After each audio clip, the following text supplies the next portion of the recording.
मुगल सेना कितने भागों में विभाजित थी, वर्णन सहित बताएं। वीडियो को पॉज करिए और अपना ऑप्शन सेलेक्ट कर लीजिए, ठीक है। और मुगल सेना कितने भागों में विभाजित थी, मेरे द्वारा विस्तार में जानिए। तो ए है 3, बी है 4, सी है 5, डी है 6। तो इसका जो आंसर है वो है सी 5। अब देखिए, मुगल सेना 5 भागों में विभाजित थी: पैदल, घुड़सवार, तोपखाना, हाथी और नौसेना। अब पहले जानिए पैदल के बारे में। पैदल सेना में पहला नंबर पे थे शमशीरबाज, जो तलवार एवं भाला शस्त्र चलाने वाले थे। दूसरा नंबर में थे सेहबंदी, ये नागरिक पुलिस वाले थे और ये सेना के अतिरिक्त योद्धा थे।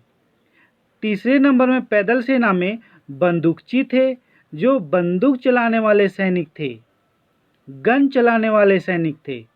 अब घुड़सवार सेना के बारे में जानिए। घुड़सवार सेना में पहला नंबर में बरगीर थे, जिनको घोड़े, अस्त्र और शस्त्र राज्य के द्वारा दिए जाते थे।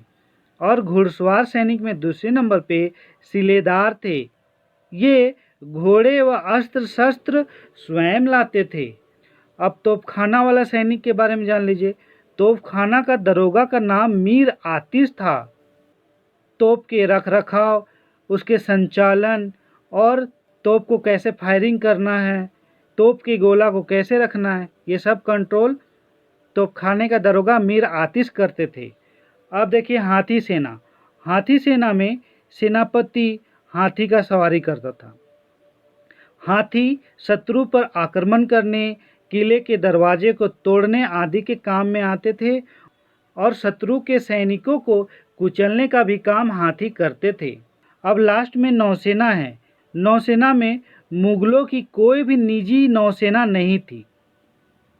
इसमें पूर्वी बंगाल की सरकार अनेक नाव का बेड़ा रखती थी।